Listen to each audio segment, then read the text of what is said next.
बिस्मिल्लाहिर्रहमानिर्रहीम। अस्सलामुअलैकुम। मैं हूं आपका ट्यूटर ज़ीशान अशरफ और आप देख रहे हैं हमारा यूट्यूब चैनल ट्यूटर ऑनलाइन। उम्मीद है कि आप सब लोग खैरियत से होंगे। मैं आपको प्रोग्रामिंग फंडामेंटल के कोर्स के अंदर खुशामदीद कहता हूं।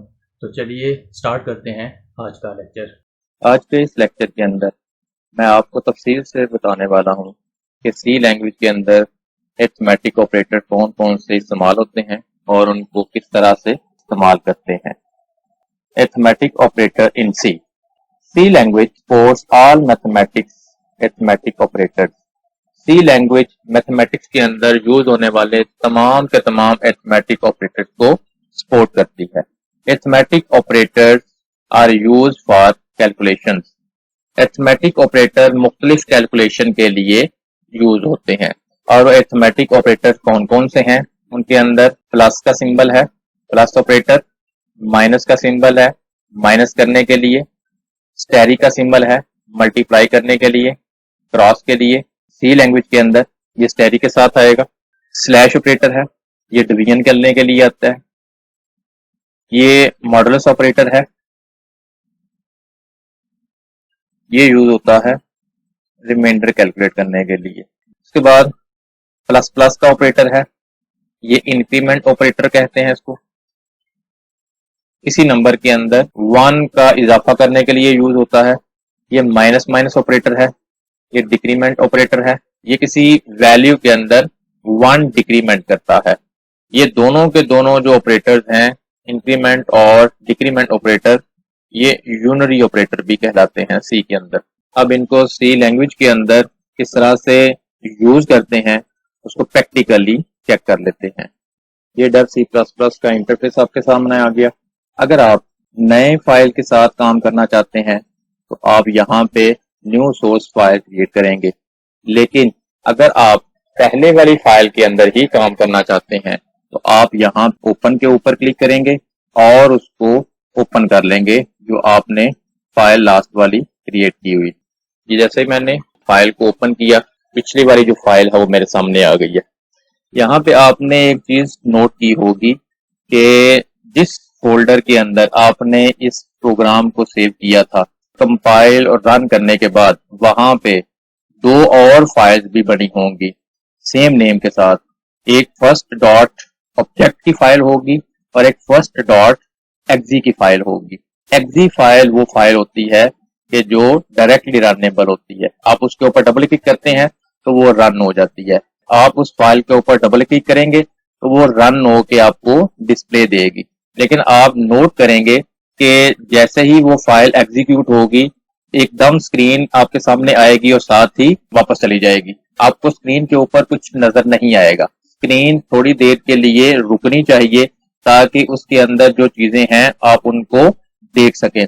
तो उसके लिए आप प्रोग्राम के अंदर कमांड यूज करेंगे थोड़ी देर के लिए स्क्रीन को रोकने के लिए। हमारे पास एक फंक्शन है गेट ch का, हम उसको यूज करते हैं स्क्रीन को थोड़ी देर के लिए रोकने के लिए। जब तक आप कोई कैरेक्टर प्रेस नहीं करते तब तक प्रोग्राम का एंड नहीं होता। तो उसको भी चेक करते हैं गेट ch के फंक्शन को। सिंपल यहाँ पे इसके बाद आप गेट ch का एक फंक्शन, ये कमेंट्स है।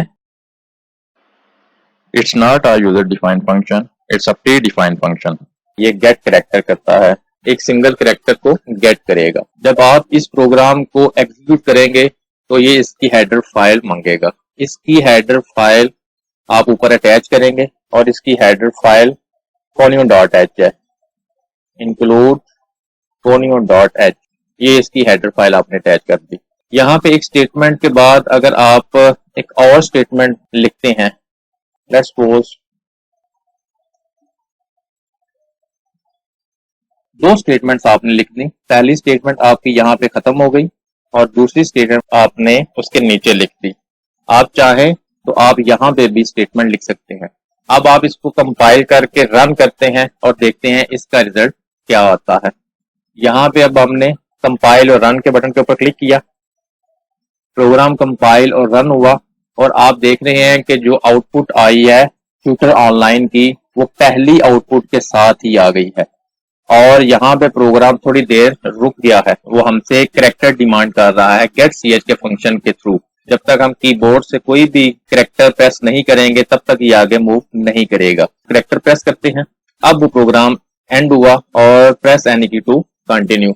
आप देख रहे हैं जैसे ही ये सेकंड लाइन हमने प्रोग्राम के अंदर तो नीचे लिख दी है, लेकिन ये आउटपुट के अंदर ये उसके साथ अटैच हो गई। ये क्लियर नहीं हो रहा था कि ये दो स्टेटमेंट्स हैं या ये एक ही स्टेटमेंट है। दो लाइंस को डिफरेंशिएट करने के लिए और पहली लाइन को उस जगह के ऊपर एंड करने के लिए हमारे पास सी के अंदर एक मेथड है।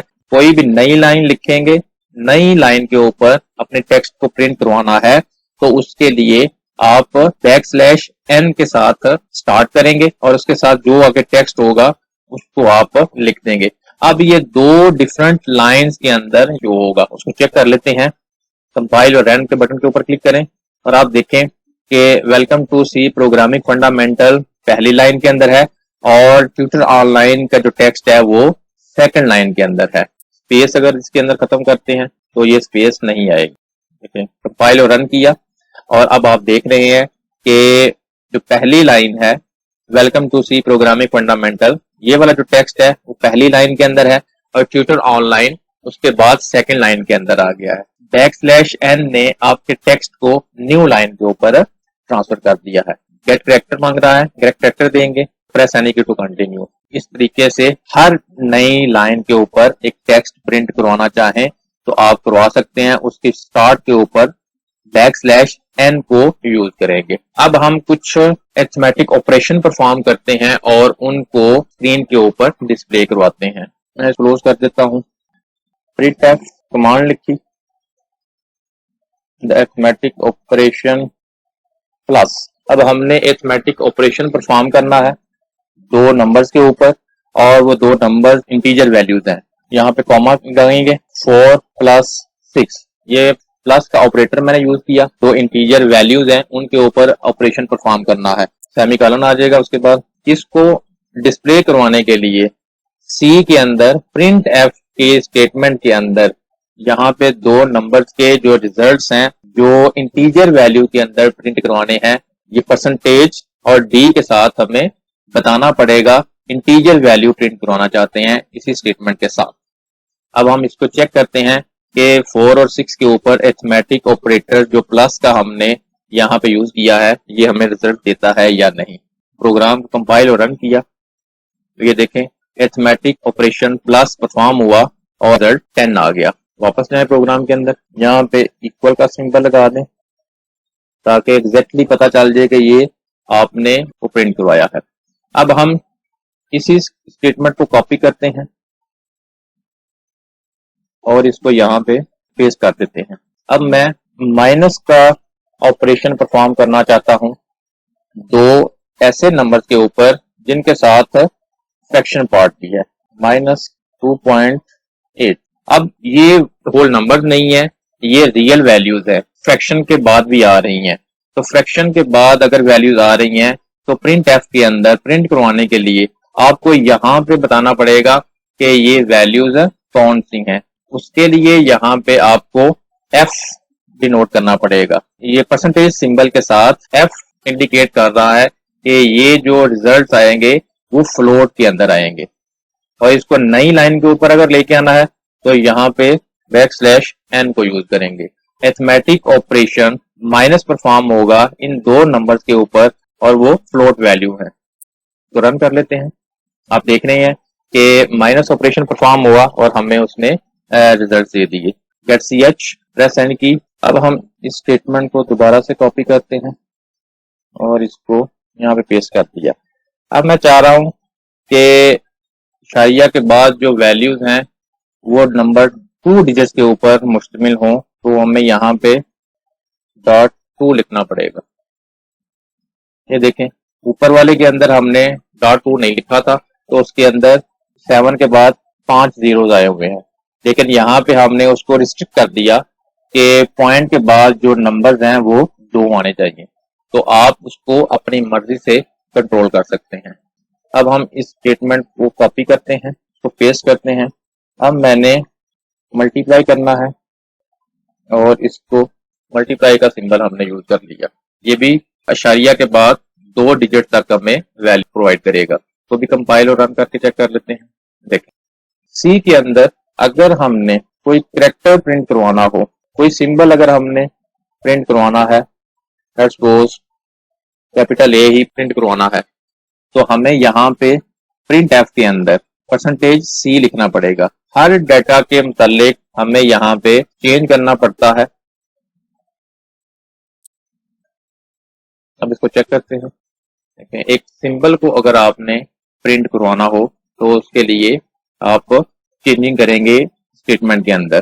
सी के अंदर प्रिंट एफ कमांड के अंदर हर एक डाटा टाइप के लिए आपको अलग-अलग से इंडिकेटर देना पड़ता है कि आप कोड नंबर प्रिंट करवा रहे हैं, आप फ्लोट वैल्यू प्रिंट करवाना चाह रहे हैं, आप कैरेक्टर प्रिंट कराना चाहते हैं, आप स्ट्रिंग प्रिंट कराना चाहते हैं। जिस तरह का डाटा आपने प्रिंट करवाना होता है उसका इंडिकेटर साथ आपको बताना पड़ता है। इसको मैं कॉपी करता हूँ, मैं पेस्ट करता हूँ। मॉडुलस ऑपरेटर आपने यूज करना है रिमाइंडर के लिए। आप 7 को डिवाइड करेंगे 3 के ऊपर और इसका जो रिमाइंडर है वो आपके सामने स्क्रीन के ऊपर आ जाएगा। और इसको भी अगर नई लाइन के ऊपर आपने लेके आना है तो यहाँ पे आप न्यू लाइन कर देंगे, तो ये न्यू लाइन के ऊपर 7 को डिवाइड करेगा 3 के ऊपर और जो उसका रिमाइंडर होगा उसको स्क्रीन के ऊपर शो कर देगा। देखते हैं, ये देखें, ये 1 उसका रिमाइंडर आ गया। तो इस तरीके से यही स्टेटमेंट को मैं कॉपी करता हूँ, यहाँ पे उसको पेस्ट कर दिया। और अगर आप एक से ज्यादा ऑपरेशंस परफॉर्म करना चाहते हैं तो आप कर सकते हैं, लेकिन इनकी जो प्रेसिडेंस है वो बिल्कुल वैसे ही रहेगी जो मैथ के रूल के अंदर मौजूद होती है। डिमास लॉ अप्लाई होगा और वो बिल्कुल उसी जैसे डिवीजन, मल्टीप्लिकेशन, एडिशन और सब्ट्रैक्शन। तो कंपाइल और रन करते हैं, देखें उसकी जो प्रेसिडेंस है वो वैसे ही सेट हुई है। गेट ch प्रेस एन की। तो इस तरह से आप अपने प्रोग्राम के अंदर अरिथमेटिक ऑपरेटर्स को यूज कर सकते हैं। अगर आपका कोई क्वेश्चन है तो आप कमेंट सेक्शन के अंदर पूछ सकते हैं। अगर आपको हमारी ये वीडियो पसंद आई हो तो इसको लाइक करें, शेयर करें, कमेंट सेक्शन में अपनी राय का इजहार करें और अगर अभी तक आपने हमारे चैनल को सब्सक्राइब नहीं किया तो सब्सक्राइब के बटन पर क्लिक करके साथ घंटी के निशान को दबा दें ताकि हमारी आने वाली हर वीडियो का आपको फौरन पता चल जाए। अपना बहुत सारा ख्याल रखिएगा। अल्लाह हाफिज।